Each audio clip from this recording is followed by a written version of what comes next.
Hello everyone and welcome back to another episode of Solo Sundays with Meg Not Margaret. I am your host, Meg Not Margaret. Solo Sundays with Meg Not Margaret is a show a part of the WOGDTO Network that is dedicated to sharing with you all the amazing kinds of tabletop roleplay games that are out there. Today we are playing Escape from Demon Castle Dracula, a solo RPG by Rob Hebert. You can find it on itch, I will link it down below. I'm super excited to play this game. Right off the bat, I love the artwork from this game. This is just the cover. You can also find it in like color print. It comes in grayscale and also like reds as well. It looks super pretty. Real quick, this is a horror game and it does come with a content warning, so I'm just gonna read it off. If anything in here sounds like it could be triggering or upsetting to you, be sure to click away. No hard feelings, and we'll catch you again next week. Among other things, this game contains references to and descriptions of violence, gore, body horror, imprisonment, torture, enclosed spaces, loss of sanity, and loss of agency. This is a solo game and you are the best judge of your own safety. If a prompt doesn't work for you for whatever reason, just skip it, rewrite it, re-roll it, or take a break. It's just a game. Your comfort and safety is more important. We love a game that values your safety. I need 5 candles. I'm not allowed to have candles in my apartment, and I don't have any like fake tea lights. So I've gone ahead and made 5 little paper candles that I'm just gonna hang up behind me.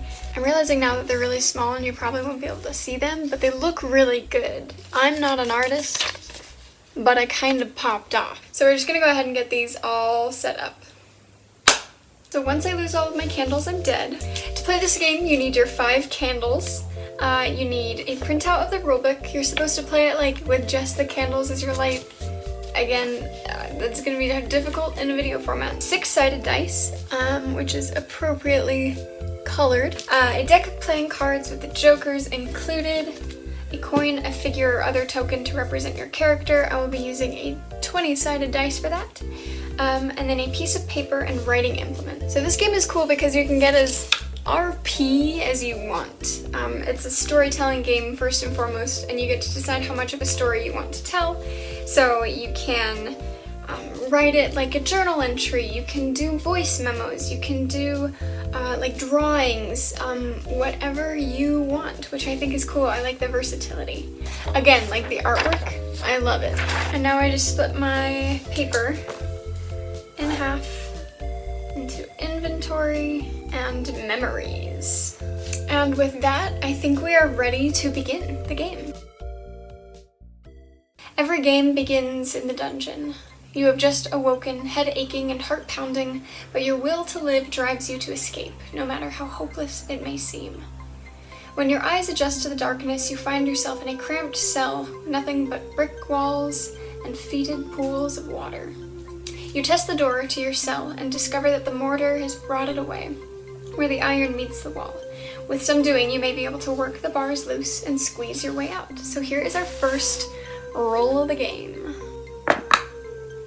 Oh, that's good. I rolled a 5. On a 3 to a 5, it takes time, but you finally work the iron loose enough to escape your cell. Explore your first location. So I just go ahead and draw my first card, and I play it face up. The 4 of Hearts. So this game, every card is something different, something new. Oh, the art is so good. Hearts are locations where experiences and images reawaken your lost memories. You do not roll the dice in these locations, you simply add a memory to your character sheet and then check for doors. You find a scale model of Dracula's childhood home. Where do you live? Write a memory about a time you felt safe there. Okay, so that is my very first memory. Yay me! So now I check for doors, which is another dice roll. I rolled a 6. There are 3 additional doors. I might run out of room already. Okay, so here is our first discovery. I think I will travel to the right because that is where I have the most room, and that is the 2 of Diamonds. It takes you a very long time to realize that this staircase truly does go on forever. When you turn back, the landing is still only a few steps away. Do not roll. This location is a dead end. Backtrack or your escape attempt ends here. So I think instead I will journey adventure to the left. The the direction opposite of where I was going before. Backtracking and going places you've been before is a bit of a tricky little thing. So it will be 2 cards away, so I roll 2d6. This is the 4 of diamonds. When you pull the book from the shelf, the wall slides away to reveal a labyrinth passage within. Ooh. So now I roll to explore it. After struggling for a while, you finally figure out a solution or find the strength within to push through. Describe how, then extinguish a candle. This location is clear. Check for doors. Okay. Oh, I have to extinguish a candle. Okay.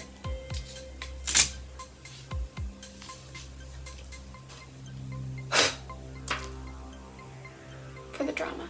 As I travel, I find a small piece of rubble from some of the sort of eroded brick and mortar of the walls, and I'm able to sort of carve in places that I've already been, and I think that's how I escaped the labyrinth. Unfortunately, I had to extinguish a candle to do that. I only have 4 candles left. There are 2 additional doors, and I think I'm going to go down. The Ace of Spades. Spades are traps, so weird. So the Ace of Spades, you come across a narrow hallway filled with swinging blades. Oh no. So I just roll to see how this goes. On a 1 or a 2, or a 3 or a 4, I have to extinguish a candle. Oh man, I rolled a 4. You trigger the trap, injuring yourself, but the way is now open.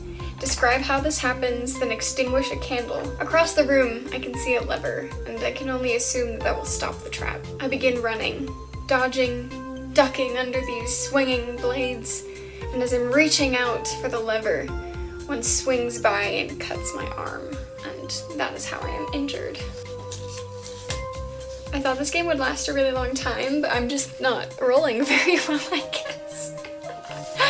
There is only 1 additional door. Oh, I'm gonna have to like squish up against the wall a little bit. This is a face card. It's the Jack of Diamonds, and face cards are people that you have to fight. Here's the current setup. I'm like right up against the wall here. For diamonds and hearts, you get denizens. It says, denizens are the residents and wanderers one can find within the walls of Demon Castle Dracula. They are potential allies, and if treated with sympathy or fairness, will grant you special bonuses. So for the Jack of Diamonds, it's the Madman. He was sane once, but now he is just a pet. Serving Count Dracula's evil will has bent his mind beyond the breaking point. If you can convince him that you serve his Dark Lord as well, he will help you bypass the next 3 spade cards you encounter. So I just have to convince him that I am also a servant of Dracula. To convince him that I'm with him, that I also serve Dracula, I think I would start spreading lies about how Dracula's prisoner has escaped from their cell, and I'm looking to find them before they can escape.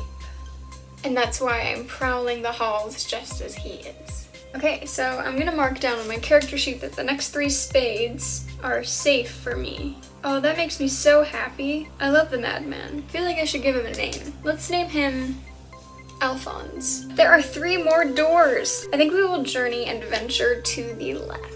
The 10 of Spades! Oh, Alphonse is gonna help me out here. You enter the furnace room where a network of chains zigzag over a pit of sulfurous flame. That's terrifying. I think Alphonse probably knows the sturdiest chains and the sturdiest way across, so I will follow him through. It's gonna be 2 more doors. I will be choosing again the direction that makes it so I don't have to squinch my legs. I just pulled the Black Joker. Oh no. Oh no. Okay, the Black Joker. Dracula himself appears. If you have an item in your inventory that could harm Dracula, roll the die. Otherwise, your escape attempt ends here. I think I just died. I don't have anything in my inventory. I think that's the game. Dang, I wanted to win.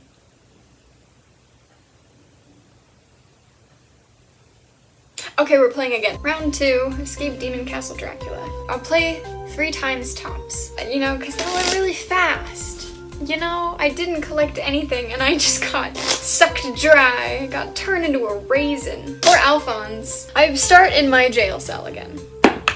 I'm able to escape. If you roll really well in that first one, you get an iron bar in your inventory that you can use to kind of like beat the tar out of Dracula with. Our first card is the King of Spades. Oh no.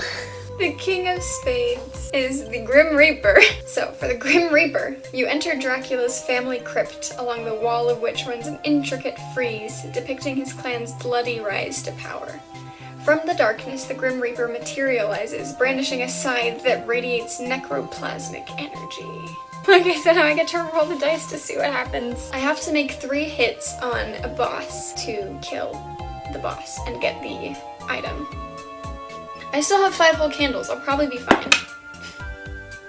So I rolled a 1. On a 1 to 2, the boss uses one of its attacks on you, extinguish a candle. It uses its miasmic breath. I imagine I get in there and the Grim Reaper materializes right in front of my face, releasing this miasmic breath, and it's startling, and so I lose a candle.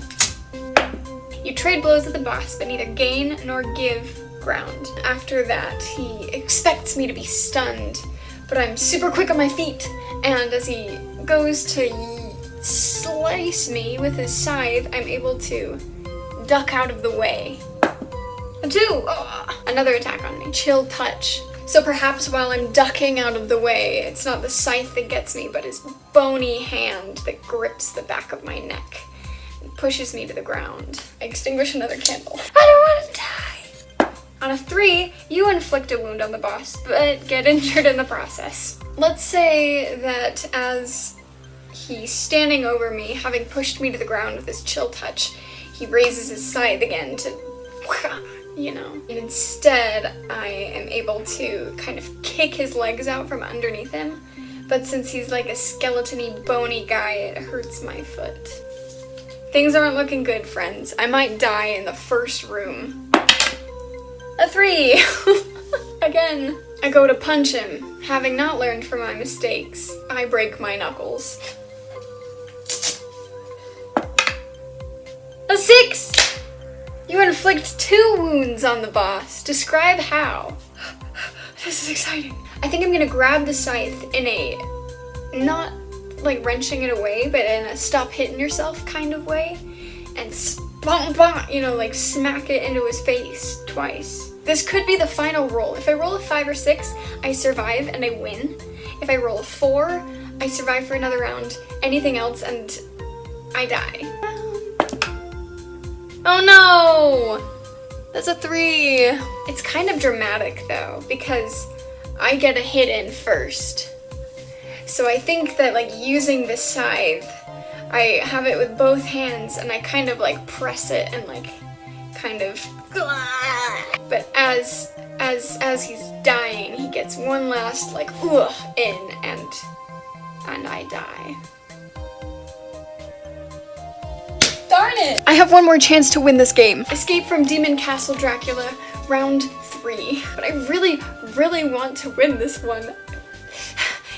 I don't want to die in Dracula's castle. First things first. Rolling to see how escaping the first cell goes. That's a 5. I'll take a 5. I'll take a 5. The very first card. The 3 of Spades. You enter a tower of churning clockwork gears with exhaust valves that spew scalding steam at irregular intervals. I rolled a 6, which is a good thing. On a 6, you disable or avoid the trap. Describe how. You know in Mario, how like they have the torches, but it gives like the small little sputter before it erupts? I think it's like that, where I see a little before it goes like blah, you know? Okay, I'm gonna roll for Doris now. A 1, there's only one way to go. 8 of Spades. The floor is trapped. Any pressure upon it, and the ground falls beneath you, sending you plummeting into the corpse-filled spike pit below. Ew. Let's get another 6, how about?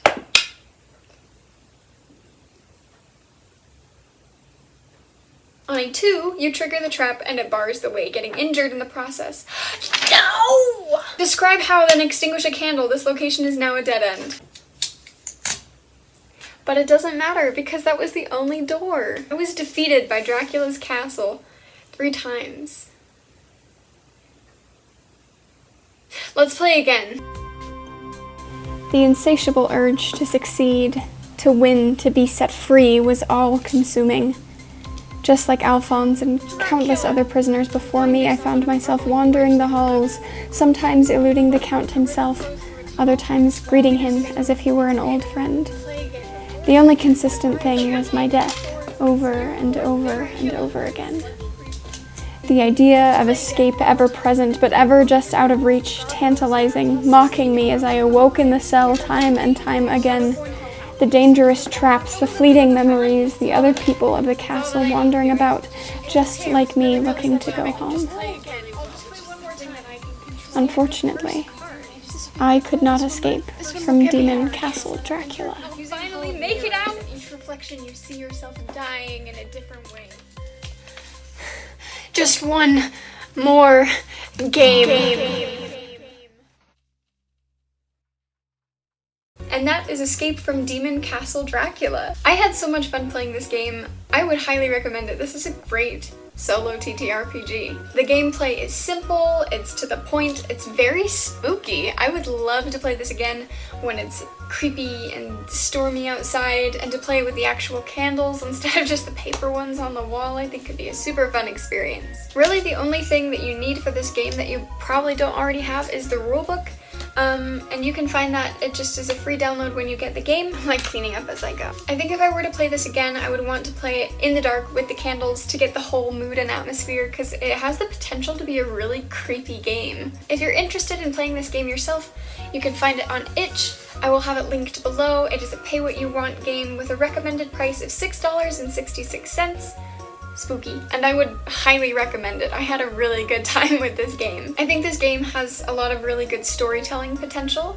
If you wanted to turn it into a journaling game, you could do that, or in the description it says that you can do voice memos, which could be super cool and a really fun way to get more immersed in the game. I also think a lot of the tables and cards that you can draw can make really great springboards for other games, other encounters and things like that you can play with multiple people. All in all, loved the game, would highly recommend. That is just about all that I have for you today. Thank you so much for watching. Make sure that you're subscribed to our channel here at WOGDTO so you don't miss any more SSMNM videos. They come out every Sunday at noon Eastern Standard Time. If you love tabletop content, make sure that you're following us on TikTok, on Instagram, on Twitter, at WOGDTO, that's WOGDTO. You can also find us on twitch.tv/WOGDTO, again, that's WOGDTO. We're coming back with our regularly weekly stream of indie tabletop games. You do not want to miss out on any of the amazing games and the amazing guests that we're going to have this season. If you enjoyed this video, make sure that you give it a thumbs up, and if you have any other solo tabletop roleplay games you'd like to see me play on this channel, on this series, make sure you let me know in the comments. I'm always looking for more games. Thanks again for watching. I hope you have a great week, and I will see you all next Sunday. Bye!